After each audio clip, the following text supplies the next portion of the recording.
If you want to change iPhone lock screen password in iPhone 16 or 16 Pro, then what you do is go to settings here. Then you have to go to the option Face ID and passcode. Enter the current passcode. After that, go down and select the option change passcode.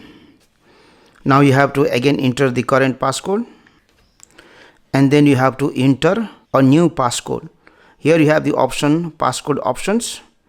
Now you can also have 4-digit numeric code, 6-digit numeric code, custom numeric code, and custom alphanumeric code. So whichever is suitable for you, you can use that option. For me, I will select 6-digit numeric code, and then I will enter a new passcode. Again, re-enter to verify.